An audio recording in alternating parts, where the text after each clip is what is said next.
Well, thank you, Brother Dave, and good afternoon, brothers and sisters and young people. It's indeed exciting in the day and age in which we live to share together what our community really has been anticipating over many, many years. The excitement that's going on in the world around us, the fear and trepidation, you could say, in many ways, is something that the world is just terrified about. Yet at the same time, as Bible students, there is great excitement because we recognize that the Lord Jesus Christ is about to return to establish his kingdom upon this earth. Of course, we read in the book of Revelation, chapter 16, that before Armageddon takes place, he says in verse 15, "Behold, I come as a thief. Blessed is he that watcheth and keepeth his garments, lest he walk naked and they see his shame." And then, of course, he gathers them together to the place called in the Hebrew tongue Armageddon. So our Christadelphian community has been watching the development in Bible prophecy since the inception of that community, based on the warnings of Scripture. And when we look at these things, brothers and sisters, and we see these developments taking place, we have great comfort and great confidence in the Word that's been given to us. Our confidence, of course, is rooted in the Word itself. In this world we live in, this skeptical world full of atheism and humanism, we read in the words of Isaiah 46 and verse 9, "Remember the former things of old. I am God and there is none else. I am God and there is none like me." And he tells us, he declares the end from the beginning and from ancient times the things that are not yet done, saying, "My counsel shall stand and I will do all my pleasure." So in this age of disbelief, brothers and sisters and young people, we have the Word of God laid out for us as that light that is able to give us light in a dark and degenerate age. And so it was many years ago that our brother Thomas penned the words in Elpis, Israel, about 170 years ago, where he wrote that the future developments or movements of Russia are notable signs of the times because they are predicted in the Scriptures of truth. The Russian autocracy in its plenitude and on the verge of dissolution is the image of Nebuchadnezzar standing upon the mountains of Israel, ready to be smitten by the stone. When Russia makes its grand move for the building up of its image empire, then let the reader know that the end of all things as at present constituted is at hand. The long-expected but stealthy advent of the King of Israel will be on the eve of becoming a fact, and salvation will be to those who not only looked for it, but have trimmed their lamps by believing the gospel of the kingdom unto the obedience of faith and the perfection thereof in fruits meet for repentance. And that's why we come together, brothers and sisters, to look at the Word of God and to look at prophecy and to look at what our brethren wrote many years ago, because it's there to exhort us not just to predict the future, but to change our lives accordingly. And we think of what our brethren looked into many years ago, and they put together the maps that they would sort of line out. The map is the map of the world, but they superimposed over that by looking at history and looking at different historians where the different nations would be that were spoken of in the book of Ezekiel and chapter 38. It's not our subject to get into that and to try and prove that. There are many sources that we could look at, but the fact is that that's what our brothers and sisters anticipated was a scene similar to this. Now, when Brother Thomas wrote back or Elpis, Israel, beginning many years ago, 1848, and the period following it, the Scriptures were clear and our brethren were resolved. Yet events didn't always look like they had it right. In fact, when Brother Thomas was writing, Alexander II was Tsar of Russia. And he had sent the Tsar a copy of Elpis, Israel. And of course, Alexander would set out on the great and fated Crimean Crusade. The Crimean War that took place was a disaster for Russia and a disaster for Alexander II. Russia lost and its progress south was checked.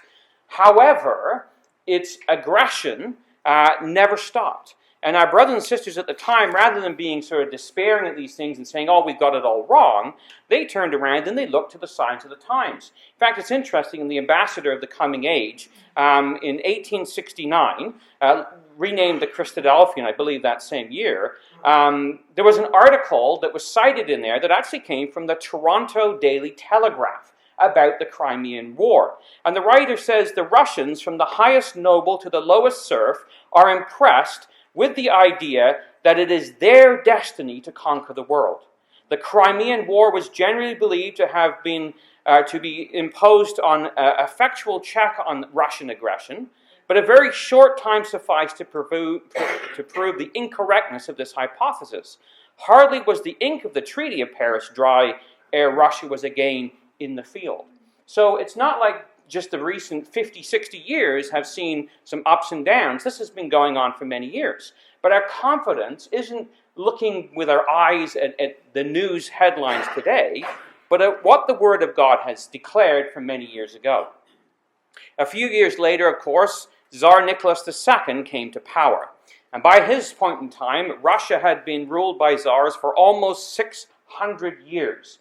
It was an empire and he was an autocrat. But the empire was crumbling around him. And of course, we know the story. 1917, where we had the Russian Revolution, and Vladimir Lenin comes along, and the uprising, of course, would bring about the communist power. And at the time, our community could say, well, had Brother Thomas got it wrong? Here was this great big Russian empire, and they moved to the Crimean, and that was a flop, and now the autocrat is gone.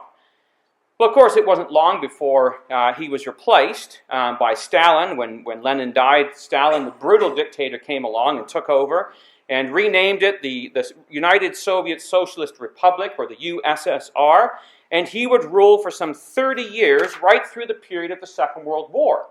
And during the Second World War, the Allies had no choice but to kind of side with Russia for a period of time. This is the Yalta Conference in 1945 to try and defeat Nazi Germany. So again, the question was raised in the community, did the Christadelphians have it wrong? Was it Germany that was the great sort of king of the north, and Russia actually wasn't, because somehow Russia was allied with the West in trying to get rid of this Nazi power? But of course, the Nazis would be done away with, and it wouldn't be long. As soon as they were out of the way, of course, right after this conference, that of course, the whole Cold War would begin, and Churchill would give his famous speech in America about the Iron Curtain. From Stettin in the Baltic to Trieste in the Adriatic, an iron curtain has descended across the continent. Behind that line lie all the capitals of the ancient states of Central and Eastern Europe: Warsaw, Berlin, Prague, Vienna, Budapest, Belgrade, Bucharest, and Sofia. All these famous cities and the populations around them lie in what I must call the Soviet sphere. And so it was, of course, that great Iron Curtain descended, and the Cold War would grip Europe for many years. And of course, North America would be brought into that as well. And I can remember growing up in high school. We lived in Prince George at the time, which was part of the DEW line, the Distant Early Warning Line. And we would have all the drills that you would have basically about the, well, actually it was in Kamloops where we had the drills, but this Cold War that was coming. But we lived, or this nuclear war that was coming, we lived under the fear of that. At the end of this period of time, though, of the Cold War, once basically things began to fizzle out, Russia began to really struggle. And its whole idea of how to organize itself kind of brought it to its knees. And people began to see Russia as perhaps more of a sleeping bear than they did the great sort of aggressive bear that was expected by our brothers and sisters. So Russia was sleeping away. And people were wondering, well, is it really going to come about the way that brethren and sisters have described it and have looked for it many years ago? But the words of the Scripture, again, are true. Ezekiel chapter 38 tells us in the 4th verse that there would be a temporary arrest of the progress of this great king of the north. We read, I will turn thee back in verse 4. And it's after that he puts hooks in his jaws and brings him forth, and his army and his horsemen. But there's this temporary arrest of the progress of Gog. And of course that took place back in the time period of Gorbachev. He came to power in 1985 and ruled through to 1991. And during his time period, of course, there was the thaw of the Cold War that took place.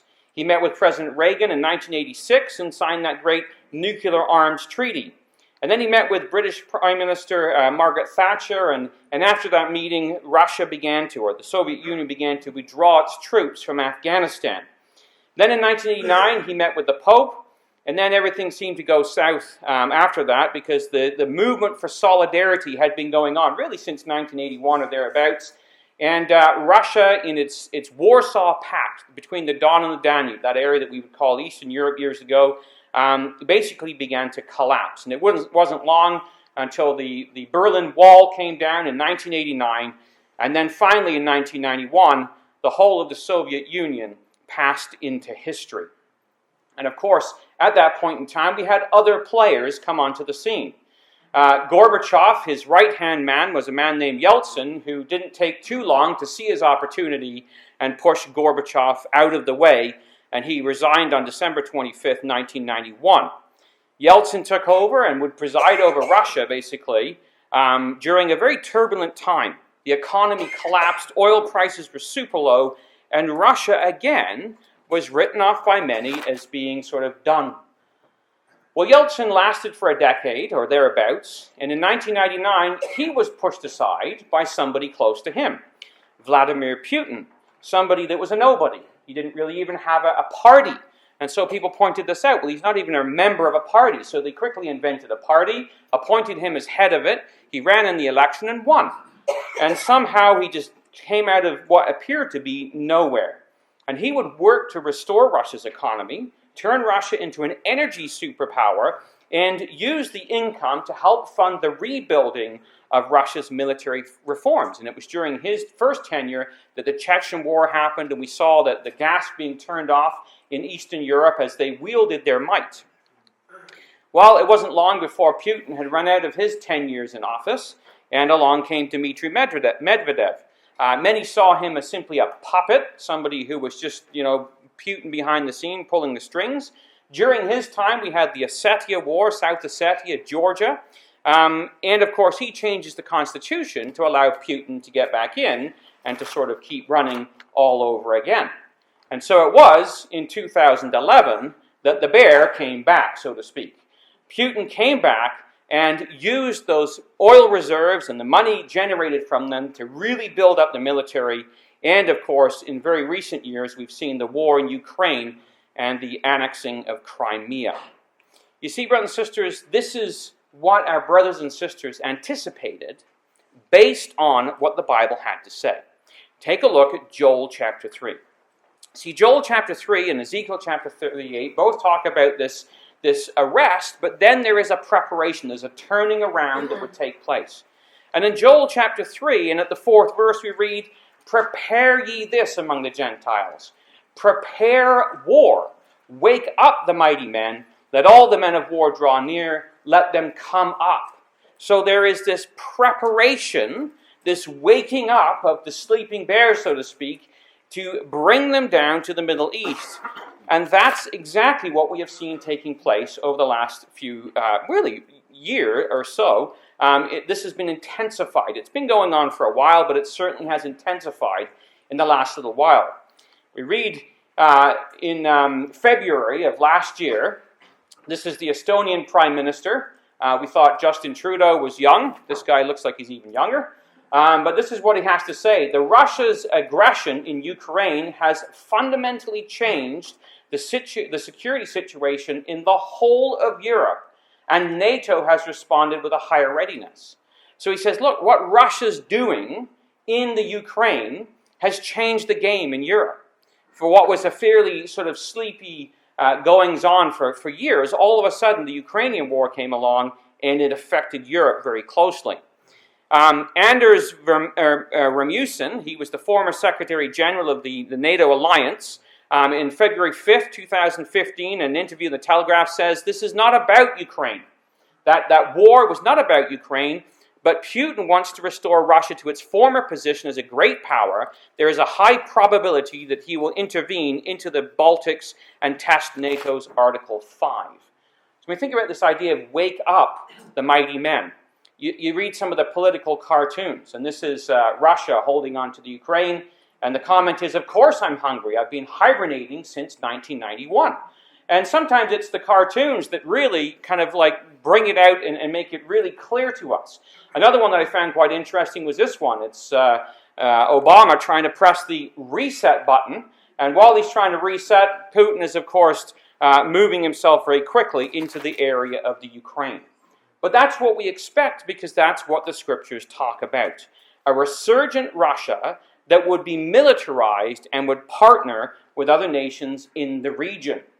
So we have this concept of the preparing of war that Joel talked about. Well, the next verse in Joel chapter 3 and at verse 5, we read, "Beat your plowshares into swords and your pruning hooks into spears. Let the weak say, I'm strong." So we go from a period of relative calm and of relative peace, where we have plowshares and swords. It's all plowshares, and they're changed into swords. We go from an economy that's not militarized to an economy that is militarized. And this is the same picture that we have, of course, in Ezekiel chapter 38. Following the setback, in verse 4, he says that there's going to be an army and horses and horsemen, and they're going to be clothed with all kinds of armor. And they're a great company with bucklers and shields, all of them handling swords.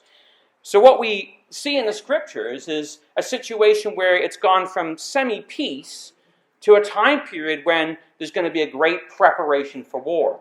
And this January, this year, this is a report that came out about what Russia is doing in the area of Europe. Russian President Vladimir Putin appears to be flexing his muscle and his missiles. In a briefing with the Russian news media, Putin's defense minister boldly declares his military will create 3 new divisions on Russia's western flank with Europe and will make 5 nuclear missile regiments ready for combat duty this year. U.S. and NATO officials tell CNN they're monitoring this, assessing the impact on Western security. One NATO official says it's destabilizing, and NATO's prepared to defend itself. We have to remember that Russia still sees NATO and the Western alliance as a major military threat and as a major threat to Russia's long-term existence. The feeling's mutual. The top U.S. Air Force commander in Europe says Putin's big missile defense buildup along his borders with Eastern Europe is, quote, very serious because the buildup is denying NATO access to some parts of European airspace. Putin's sending strong internal signals to his people that he's their protector and to potential enemies in the Kremlin. So just hear those words. Putin's message is that he is their protector. And that's something that we think about when we think of Ezekiel chapter 38. Well, another dimension to this is the many ships, and this comes up in Daniel chapter 11. Daniel 11 and Ezekiel 38, Joel 3 and Zechariah are parallels. You can do a harmony of the prophecies, and it's well worth the time to do that. Daniel chapter 11, in verse 40, we read here about the kind of host that's going to come. It's the time of the end. There's the king of the south pushing at him, and we'll talk about that in a moment. Then the king of the north is going to come against him like a whirlwind. How does he come? Well, he comes mechanized with chariots and horsemen and many ships, and he's going to enter into the countries and overflow and pass over. Well, horses and horsemen and chariots today we would see as infantry and tank divisions probably. But this concept of many ships is one that really isn't that far away from us. This was March the 11th of 2014. The Russian Navy to receive 24 subs and 54 warships by 2020. So it's this idea of increasing its submarines and its warships of different classes, building up the arms race that's going on. But of course, ships today isn't just ships of the sea. We have airships as well. And so this was the headline in March 27th, 2015.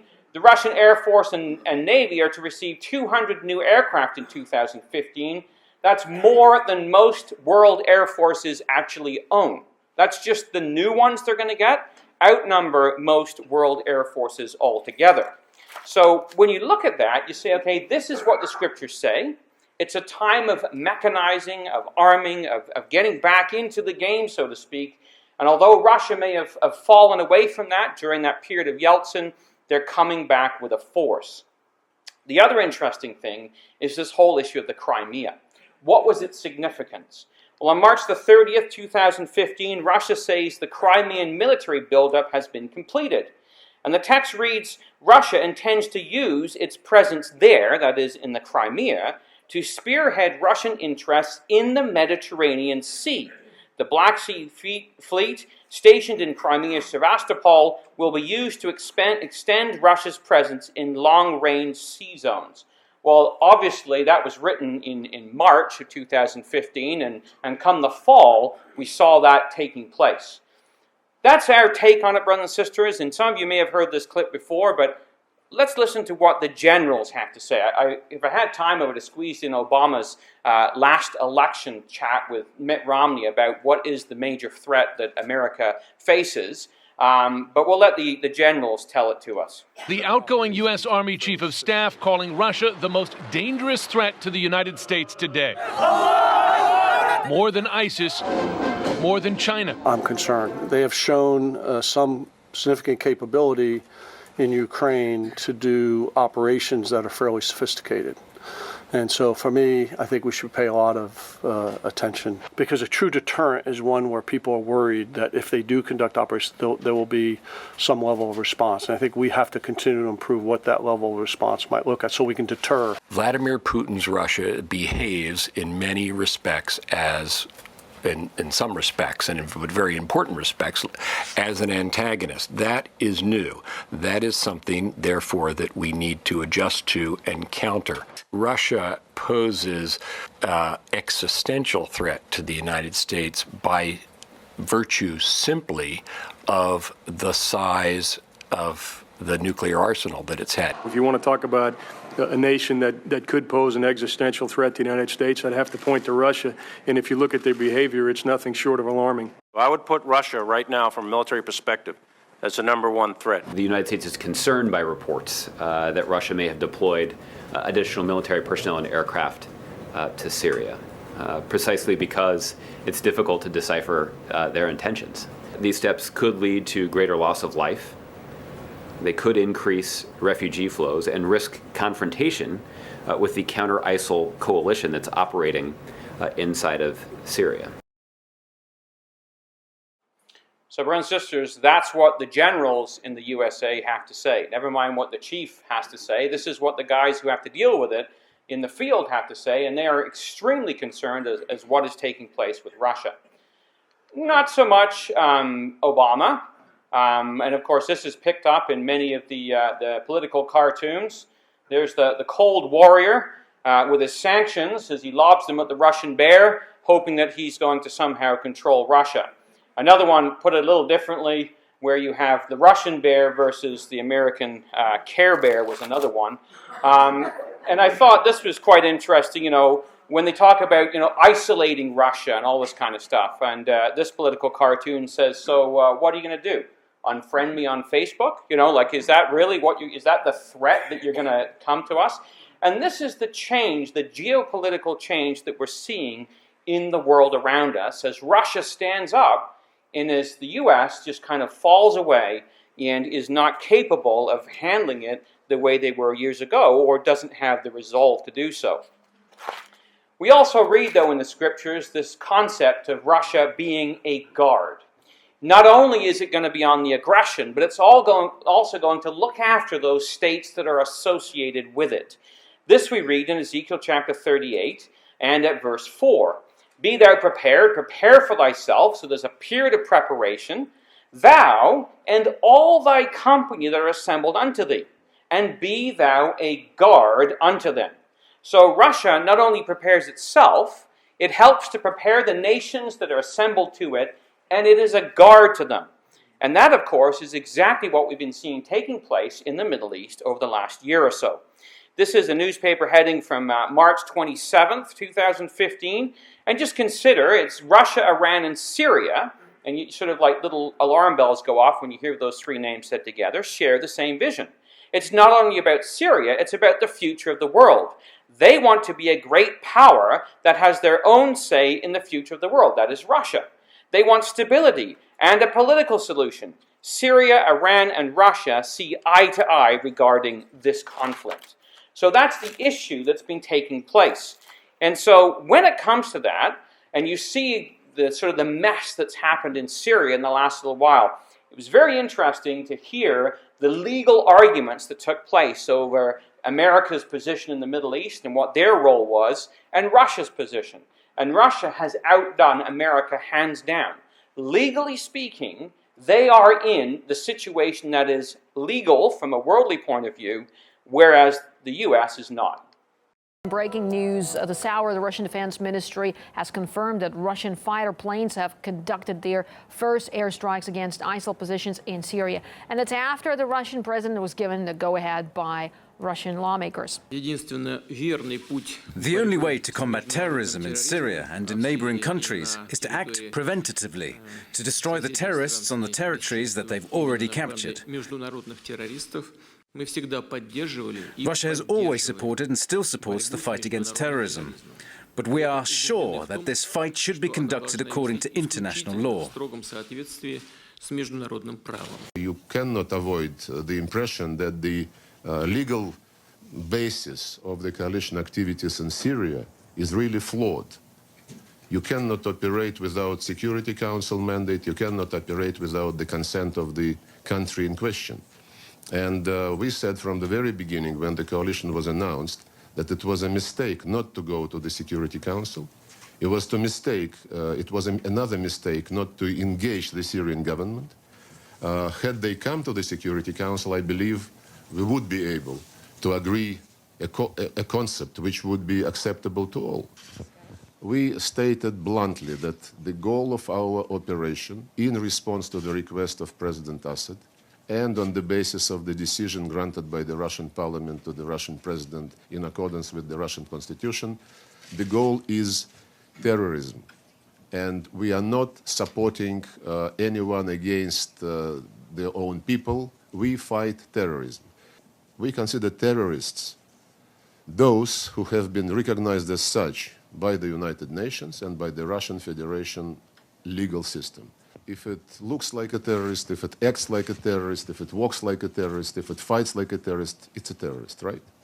I would recall that we always were saying that we are going to fight ISIL and other terrorist groups. This is the same position which the Americans are taking. The representatives of the coalition command have always been saying that their targets are ISIL, al-Nusra, and other terrorist groups. This is basically our position as well.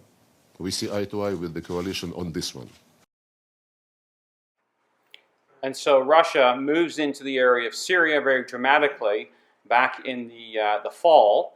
And not only Russia, but there's other nations involved with them as well, one of which is Iran.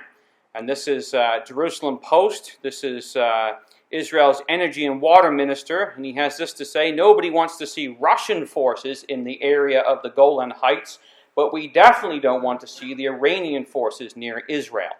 I mean, just listen to that, brothers and sisters. Like, I mean, you grow up listening to Bible lectures for years and years and years, and here we're talking about the Israelis saying what we don't want to see is the Iranians and Russia right on our northern border. But that's exactly the situation that is going on.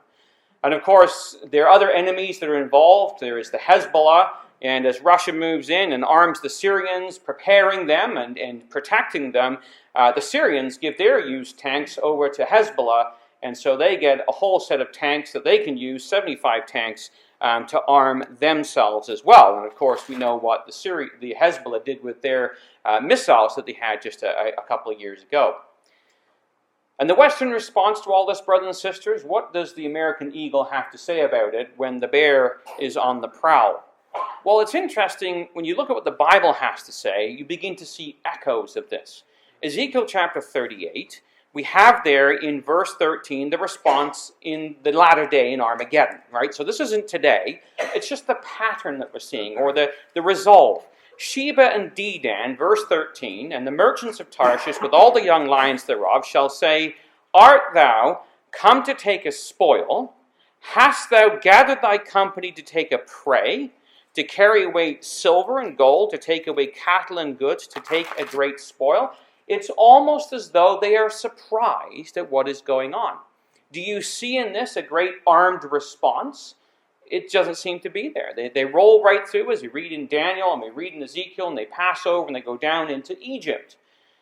And so that's what the Bible paints. Now just listen to this, because these are a couple of analysts talking about America's response to this and what has taken place. There are concerns, John, that if Russian jets get involved in the skies above Syria, there are already French jets, there are warplanes from Australia, there are also undisclosed warplanes from Israel. People are saying that this has all the makings for some sort of major international clash. Yeah, but that's why Benjamin Netanyahu went to Moscow and met Putin, and that's why Obama and Putin had their meeting at the United Nations. The fact is that, I repeat, Russia has parked its tanks on the lawn, and the other states have reacted passively. They have said, okay, there's nothing we can do about this, let's at least coordinate. And Russia, of course, has been asking for coordination for 3 or 4 years. So Russia has parked its tanks on the lawn. Now, this next interview, I'll get a smile out of. I love the guy's accent, but it really states it the way it is. Here, Russia, they struggled a little bit to take the Ukraine, didn't they? There was some conversation about it and all. You knew what they were going to do. They did it. We got a weak president, Now, they just kind of waltz over into the Mideast. They were kicked out of the Mideast in 73, and now they're back. They're back, and that is no kidding back. And you watch them, they'll move quickly into there. And they got a new sheriff in town with the Russians coming in the Mideast. So that's the world talking. That's not Bible prophecy students. That's the world talking and saying this is the reality on the ground now. And so this was a cartoon, a Russian cartoon, depicting the Russian bear on patrol. And there you've got ISIS and the Hezbollah, or the Free Syrian Army, and the CIA all cowering as Russia is on the prowl in the Middle East. Well, consider, brothers and sisters, as well, that what the Bible has to say is that there's going to be others alongside Russia. They're not there by themselves. There's other aggressors on the prowl with them. And so when we look at the book of Revelation, when we look at Ezekiel, it's the gathering of all nations down to this place. And Ezekiel 38 names them off for us. In verse 2, you have Gog, of the land of Magog, the prince of Rosh, as the RSV puts it, Meshach and Tubal, and he's supposed to prophesy against them. And with them is Persia, Ethiopia, Libya, and down in verse 6 we have Gomer and Togarmah. So there are other nations that line up alongside Russia at this point in time. Well, some of them are easy to identify.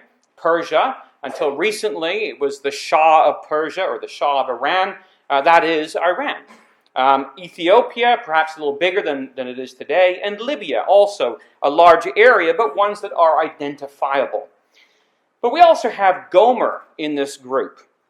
And it's interesting, a man named Edward Wells wrote a history book, 1708 to 1711, and he says, out of Germany, the descendants of Gomer spread themselves into Gaul or France.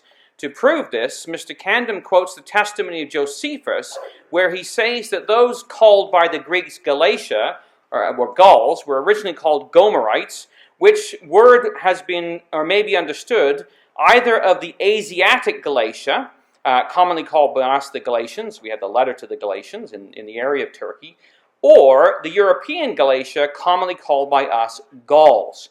And so he goes on. So he identifies France and Germany as this area of Gomer, and of course the Gomeric tribes which would migrate across Europe.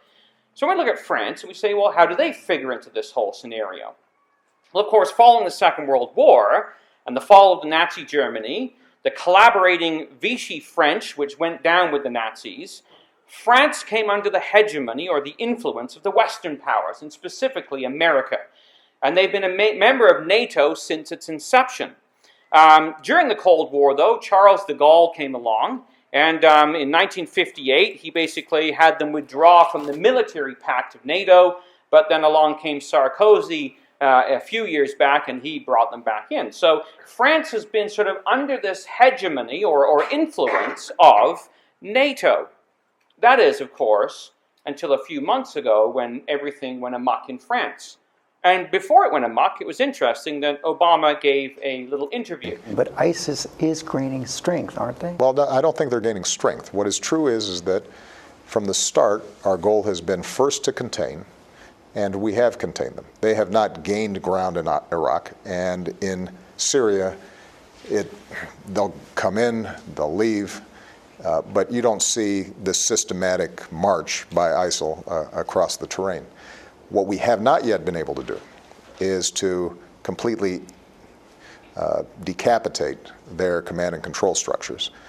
We've made some progress in trying to reduce the flow of foreign fighters, and part of our goal has to be to recruit more effective Sunni partners in Iraq to really go on offense rather than simply engage in defense. So what do you think when you hear someone like Ben Carson get up and debate and say... So that was the day before, of course, what we're very familiar with now, and that is the Paris attack. Good evening. We start with the breaking news out of Paris and what, at least at this moment, looks to be a city under terror attack on several fronts. The reports have been coming in rapidly. We expect many details will change. But what we can piece together so far, the Associated Press reporting there have been 2 suicide attacks and 1 bombing outside a soccer stadium. There have also been shootings, and a large number of people have been taken hostage. French television citing police reporting as many as 60 people are dead. Tonight, France has closed its borders with the rest of Europe. We have extensive coverage. Let's start with Keir Simmons now on what we know at this hour. Chaos on the streets of Paris tonight, gunfire ringing out, and simultaneous reports of an explosion at a restaurant. Amid the confusion, there appeared to be 4 separate incidents. Reports of 100 people. And so, of course, immediately following that, Francois Hollande stated that France is at war. Friday's acts of war were decided and planned in Syria. He said they were organized in Belgium, perpetrated on our soil with French complicity, with one specific goal: to sow fear and to divide us. And so he committed his country to be at war with ISIS. Of course, we won't play you Obama's response to this, where he said it was kind of an unfortunate setback. I'd rather just play for you a little bit of an interview that took place right after that, because these are all the events that have just happened in the very recent time period, commenting on that and seeing what has taken place now to move France from being sort of the ally under the influence of America to sort of saying, well, if that's all America's going to do, we got to find somebody else to help us out. Joining us now, Fox News strategic analyst, Lieutenant Colonel Ralph Peters. Ralph, thanks for being with us. Let's turn first to what I really believe is a formidable, if not historic, geopolitical military maneuver by Vladimir Putin. He is attacking NATO politically. He has moved militarily against Ukraine and Crimea. He has positioned himself in such a way as to expand his influence throughout the Middle East and re-insinuate himself into the European discussion. Your thought? You just said it. I mean, Vladimir Putin, he may be vulgar, he may be crude, but he is brilliant. And Western elites just underestimate him consistently because he didn't go to the right prep school. But the Paris attacks, Lou, were a gift of Vladimir Putin. Notice right after that, he suddenly was able to come out and say, yes, it was a bomb that blew up our airliner. Before that, he was hesitant because it would have reflected on his Syria policy. After the Paris attacks, he could say, see, it's an attack on all civilization. We must stand together, solidarity. He also was brilliant with how he reached out to France quickly with serious military offers.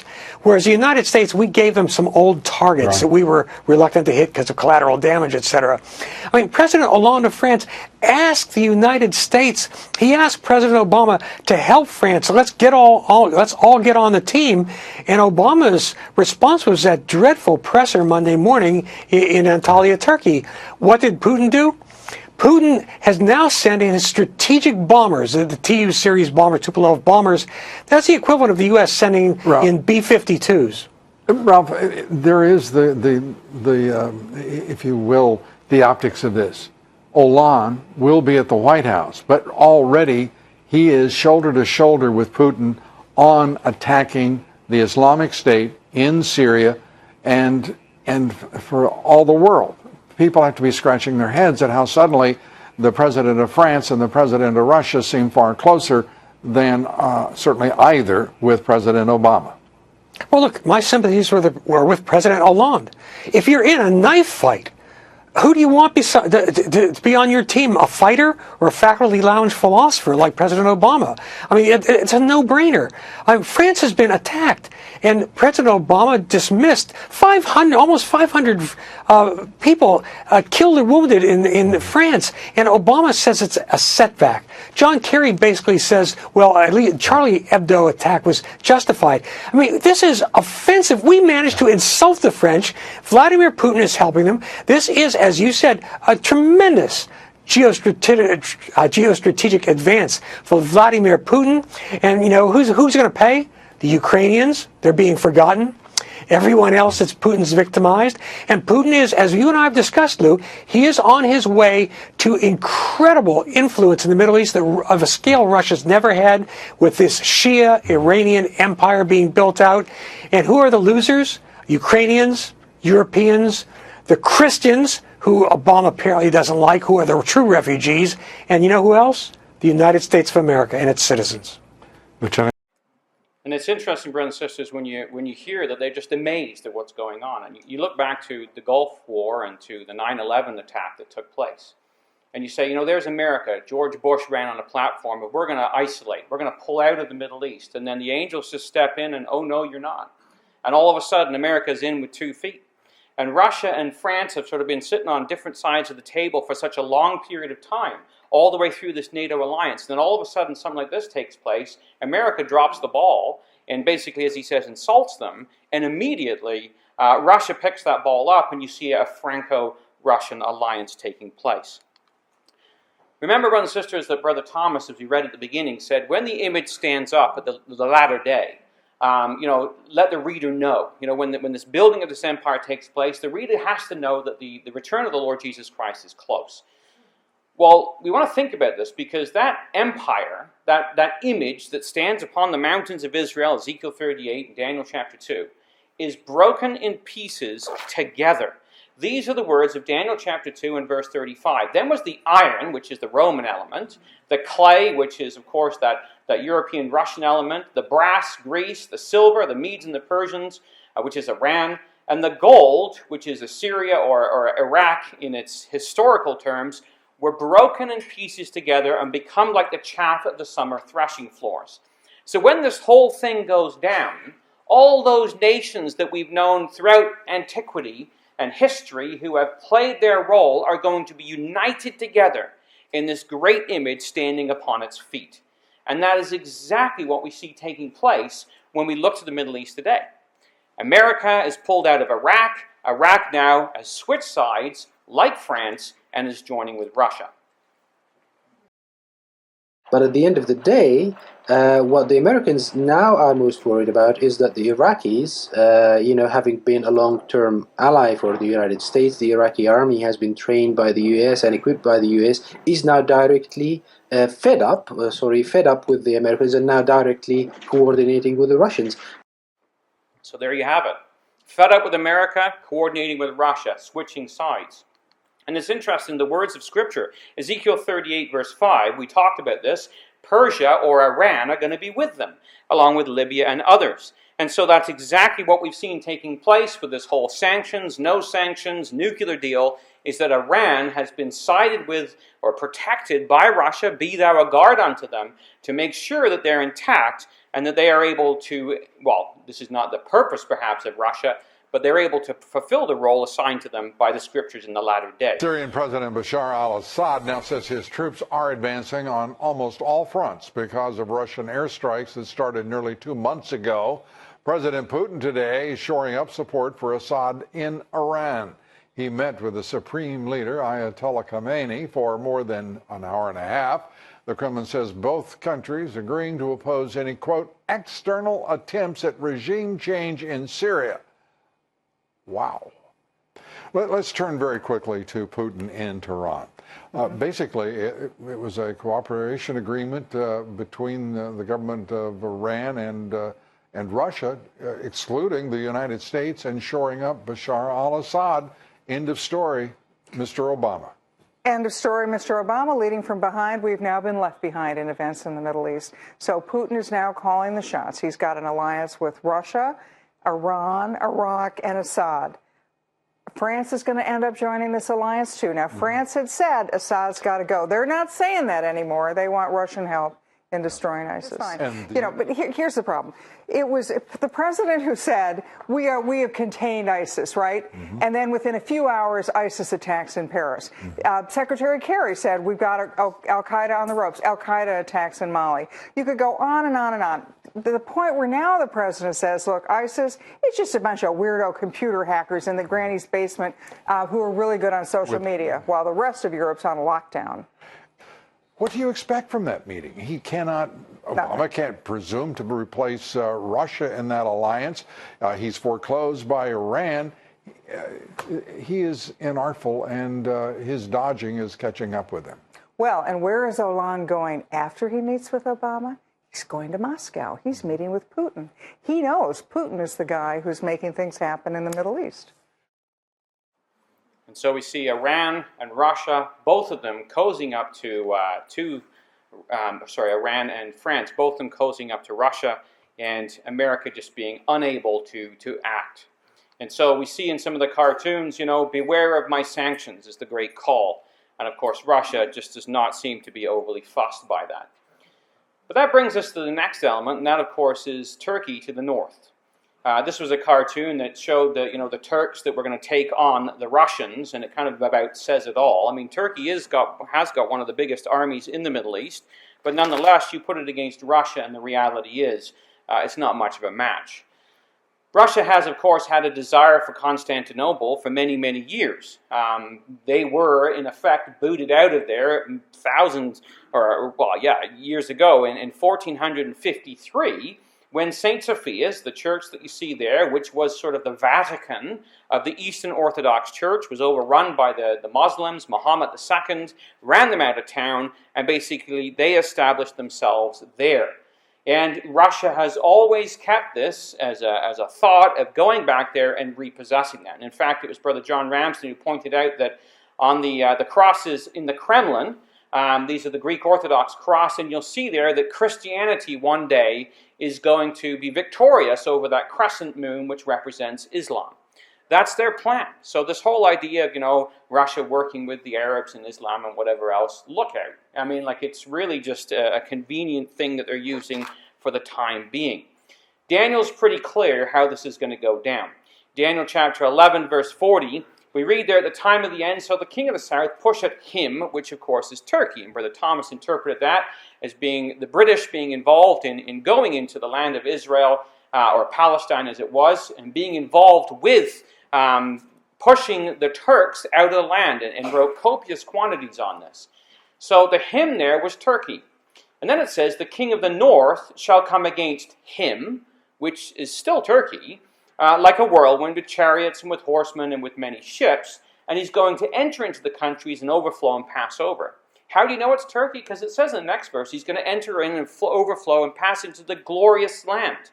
The glorious land is the land of Israel. So if he's overflowing and passing into the land of Israel, then he can't be attacking the land of Israel. So it's a force further to the north, and that, of course, is this power that has been in the Middle East. So it's really interesting when we see then the hostilities boiling up in the Middle East, especially when it comes to the Turks. It was a bromance destined never to last. The Tsar and the Sultan, two leaders accused of being autocrats with strong nationalist tendencies, both unwilling to back down or lose face.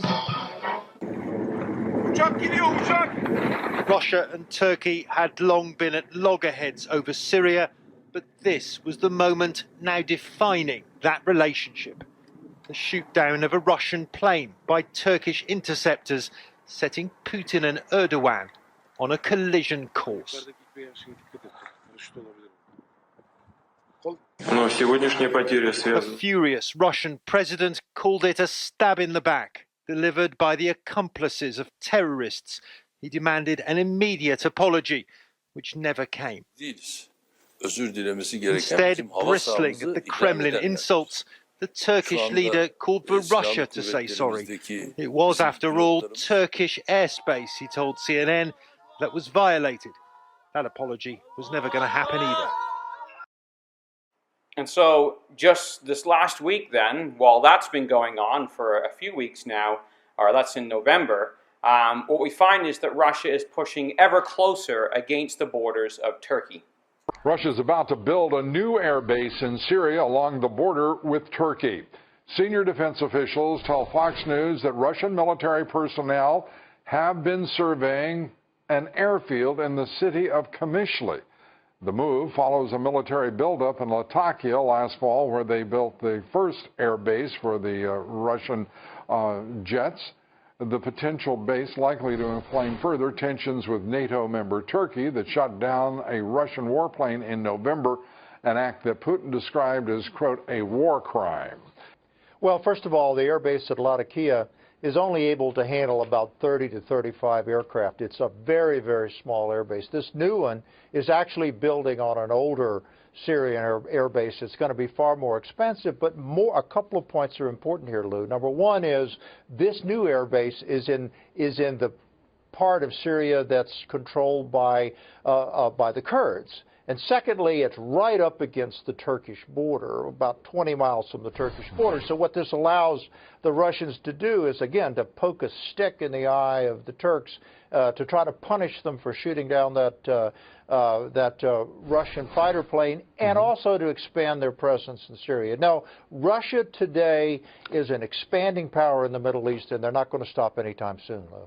Really, this isn't about Assad. I mean, Putin could care less about the future of Assad. This is about Putin.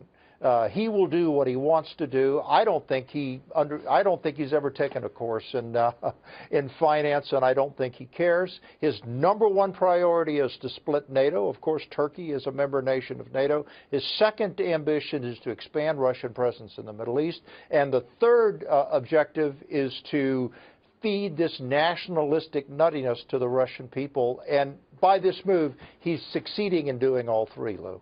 Conjecture, if you will, though, how likely it is with oil, upon which Russia is extraordinarily dependent, and much of the Middle East, they have a very common, strong interest there in raising prices. And conflict is one of the surest ways to do so. Absolutely. What is the likely conflict that would emerge that would achieve all that you've talked about here tonight, plus restore higher prices for crude oil? And your point about the price of oil is spot on. We just saw it go up 4% today. Putin, in order for his military to continue to modernize, needs oil at about $80 a barrel. He's got a long way to go, and until he reaches that $80 mark, he'll never be able to fully modernize his military. Isn't it strange, Lou, that America's greatest national security advantage in Europe and the Middle East is the price of oil? And so that's what's been rolling out over the last few weeks. I mean, my brother sent me a text from Saskatchewan showing that the price of gas there was 64 cents a liter the other day. And, you know, that's the situation. We haven't seen prices like that in decades. And so when you look at that, you say, okay, well, how is this going to affect Russia?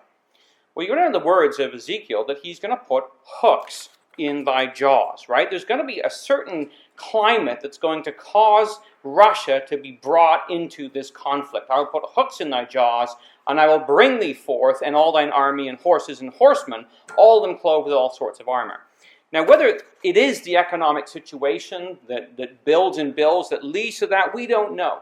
But what we do know is that all of these events are pushing the nations towards the Middle East and are certainly raising the temperature there. So this is just the other day. The Davos Economic Summit is going on, and this is from that summit. I don't think you can underestimate how bad the situation is in Russia right now. You've got oil well below any measure where the budget can survive, where the economy is doing well. And then you add on top of that, you have sanctions coming from the West. And so Russia is in what I would say is a real serious economic crisis. And what that does is it causes two things. It causes the Putin regime to create nationalism, to create a foreign enemy. And so you see Ukraine, you see Syria, and it creates repression inside of Russia. And so I would say that it's a very brittle and very unstable place right now. Because there are other issues going on, including the Middle East at the moment. So is there a possibility of a thawing of relations with the West to come, do you think? I really don't think so. I mean, at this point in time, it's just going to get worse because it has nothing to do with. The West can have every intention they want, if the domestic political situation in Russia is that Putin needs a foreign enemy because people are hungry, he's going to create foreign enemies, and no matter whatever we want, if oil prices stay where they are, Putin's going to misbehave, and if Putin misbehaves, there's no way we can step back from sanctions. Well, the basic situation is they're running out of money. The Central Bank of Russia has, in theory, they claim about $360 billion. There are many people, experts, that say about 150 billion of that is not real money. So let's say that they have $200 billion, and they're burning through all sorts of money right now because of these low oil prices and because of the sanctions. They just don't have the money to support the ruble, and so Russians are just suffering. They have 150 million people, they have a huge military, they have huge social expenditures, and the money they just don't have enough money to go around. And so at some point, something's got to give. They're still eating into their what they call rainy day fund. So they have a bit of money that they're burning through quickly to try to ease the pressure on the people. But eventually, they're going to run out of that money, and when they do, that's when the real trouble begins. And so, brothers and sisters and young people, that's sort of the temperature of things right now with the world and with where Bible prophecy is at. And it really must be impressed upon us how close we are. These are things that have been looked at in our community for 170 years. They've been anticipated, they've been written about, and I don't know about you, but I remember when I was a young man in classes when I was in my teens and with our brother Paul, and we would go through these things in Daniel. These were all in the future. These were all things that one day this is going to happen. One day Russia is going to come back, and one day this is going to take place. And now we're seeing it taking place right in front of us. And so, as Brother Thomas said, look, when Russia makes its move for building up its image empire, let the reader know that the end of all things present constituted is at hand, that the Lord is at the door. And I'm just going to take a minute. This is 1 minute clip. If you think, well, that's all over in the Middle East. It's all over in Europe. It's way, way away from us in Canada, and we don't have to worry about this. Guess again, young people. This is on our doorstep. On state-controlled television, Russia projecting its power into the Arctic. In recent months, the Kremlin has staged some of its biggest ever military exercises in the region, deploying a newly created Arctic brigade, raising concerns this could be the next frigid flashpoint in its standoff with the West. Security and resources, along with the other northern countries with Arctic territories, including the United States, Russia is acutely aware of the vast potential beneath the melting ice. Up to a quarter of the world's undiscovered oil and gas, but also the lucrative new trade routes opening up as the polar ice cap recedes. But protection of its Arctic interests is emerging as a major Kremlin theme, and one which could easily draw Russia and its Arctic neighbours into conflict. Well, guess who those Arctic neighbours are? That's Canada, and that's the United States. So young people, we need to take a look at our lives and recognize that the comfortable life that we have in North America is just a hair's breadth away from a situation that could develop, that could be, as our brother Graham Pierce wrote many years ago, another time of testing for us. So the time is now for us to awake out of sleep.